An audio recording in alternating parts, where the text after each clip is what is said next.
જય રણછોડ મિત્રો, આજે કનિષ્કા મને મળવા આવી છે. બહુ દિવસ થઈ ગયા તો કે ચલો બાને મળી આવું. તો આજે કાની મને મળવા આવી છે. બાની યાદ આવી ગઈ. શું વાત છે, કાનીને બાની યાદ આવી ગઈ. કાની બધાને જય રણછોડ કહે છે, બાપા સીતારામ કહે છે. દીકરી બહુ પ્યારી છે, બહુ ડાઈ છે અને બાની જોડે એટલી ફ્રેન્ડશિપ થઈ ગઈ છે.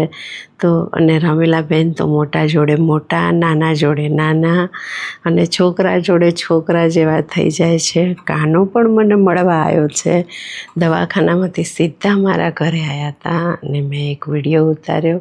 કાનો કે બાના ઘરે જ જવું છે. તો આવ્યા અને ઘરમાં બધા રમકડા અને મારો કાનો ને એમનો કાનો ને નાસ્તા પાણી ચા કર્યા. ને કાનીને તો જવાની ઈચ્છા જ નથી થતી.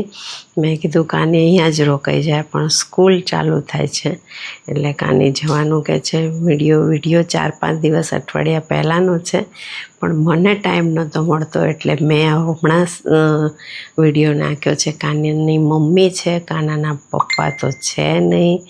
અને કાનો તો જો કેટલો ક્યુટ છે, રિયલીમાં કાનો છે. અને કની જો આ નાસ્તો કરે છે. કનીને મજા આવી ગઈ છે. ભાઈ અમારી નાની નાની ઝૂંપડી છે સબરીની. મિત્રો તમે આ મારો કાનો છે. અને રમકડા જુઓ છોકરાઓએ કાઢ્યા છે. ચા પીવાઈ ગયો છે અને મોજ કરતાં કરતાં બધાને મજા આવી ગઈ. હું પણ ખુશ થઈ ગઈ કે હું કાનીને મળવા ગઈ, કાની પણ મને મળવા આવી. ને કનિષ્કા તો કનિષ્કા જ છે. ખરેખર કનિષ્કા તો એટલી બધી ડાઈ છે છોકરી, એની કોઈ હદ નહીં. ભણવામાં પણ હોશિયાર છે. હોશિયાર છોકરીઓ તો ભણવામાં ખરેખર હોશિયાર હોય છે. બહુ હોશિયાર છે. બધાને સીતારામ કહે છે. સ્પેશિયલ આપા બાપાને કહે છે કે બાપાની ડાઈ દીકરી. અને આપા બાપાને એક દિવસ મળવા લઈ જવાની છે.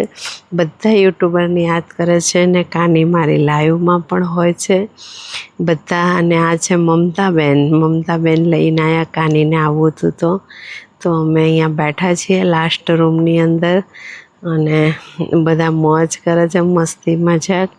ને કાનો બી ખુશ થઈ ગયો. બધાને જય રણછોડ, જય રણછોડ, જય રણછોડ. તો આ વિડીયો ગમે તો શેર કરજો, સબસ્ક્રાઈબર કરજો, લાઈક કરજો. અને અમારી સબરીની ઝૂંપડી ક્યારે પધારશો તમે? યુટ્યુબ ફેમિલીને કહું છું કે આવો અમારી સબરીની ઝૂંપડી આવો. જો નાના નાના છોકરા પણ આવે છે તો તમે પણ મિત્રો આવો. Most welcome. રમીલા મિસ્ત્રી તમારું સ્વાગત કરે છે. અને બધાને હું કહું છું કે આવો કોઈક દિવસ અમારી ઝૂંપડીએ પધારો. ને દીકરી ડાઈ છે, મજા આવી ગઈ બધાને. આજે તો બહુ મજા કરી. ચલો જય રણછોડ.